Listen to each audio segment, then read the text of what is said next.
Prime टाइमच्या सुरुवातीला महत्त्वाच्या राजकीय घडामोडी आपण पाहणार आहोत।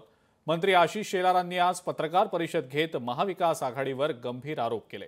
राज ठाकरे वोट जिहाद एक प्रकारे करत असल्याचा आरोप आशिष शेलार करतायत।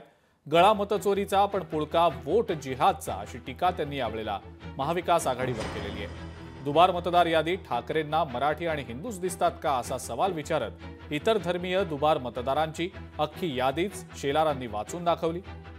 शेलारांच्या पत्रकार परिषदेनंतर उद्धव ठाकरेंची सुद्धा पत्रकार परिषद झाली आणि उद्धव ठाकरेंनी या सगळ्या टीकांना आरोपांना उत्तर दिलं। आम्ही दाखवलेल्या यादीमध्ये सर्व धर्मीय होते असं स्पष्टीकरण उद्धव ठाकरेंनी दिलं। दलित मतदार असेल तर बडवा तुम्ही भाषण करताय, नावासहित सांगताय, मतदारसंघासहित सांगताय। मुस्लिम दुबार मतदार असेल तर तो तुमचा कडवा हे मांडू पाहताय आणि यालाच आम्ही म्हटलंय की वोट जिहाद। हा वोट जिहाद आहे। या वोट जिहादाचे समर्थक राज ठाकरेजी अजूनही वेळ गेली नाही, तुम्ही बनू नका। उद्धवजी अजूनही विचार वापसी करा। तो त्यांचा केविल होण्याचा प्रयत्न आहे। जेव्हा आम्ही अख्ख्या यादीमध्ये सुधारणा करा मागतोय त्याच्यामध्ये हिंदू, मुस्लिम, शीख, ईसाई सगळे आलेले आहेत आणि आम्ही त्या दिवशी जी काय उदाहरणं दिली त्याच्यामध्ये एक तर उदाहरण आहे की वडील हिंदू, मुलगा मुस्लिम वगैरे ते आहे ना, हे सगळे आहे। म्हणजे इथलंच आहे, वडिलांचं नाव गोविंद शंकर माने, मुलाचं नाव दिलशाद नौशाद खान, हे आम्ही दिलेलं आहे ना। आता ह्याच्यामध्ये दोन्ही आले, हिंदू पण आले आणि मुसलमान पण आले।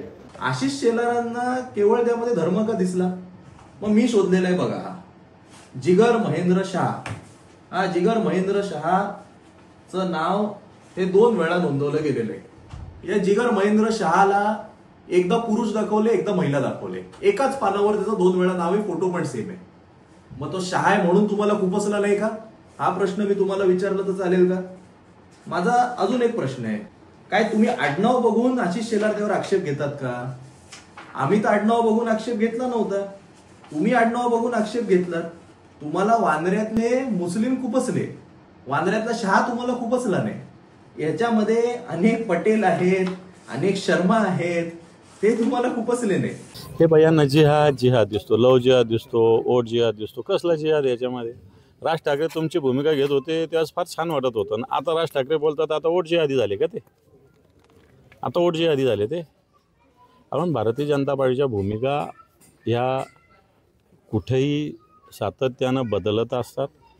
वोट चोरीच्या बाबतीत भारतीय जनता पार्टीचं अनुराग ठाकूर यांनी पत्रकार परिषद घेतली होती, ती खोटी का सांगावं? संजय गायकवाड बुलढाण्याला बोलले, खोटं आहे का सांगावं? परवा राजसाहेब बोलले की जे मतदान कल्याणच्या एका मतदारसंघात आहे ते नरिमन पॉईंट मलबार हिलच्या मतदारसंघात आहे, खोटं आहे का सांगावं? त्याचे खुलासे करा ना। बाकी कशाला हिंदू, मुसलमान, भिवंडी, मालेगाव आणि मुंबई करत बसतात? लोकशाही मराठी ऐका, पहा, जागरूक रहा।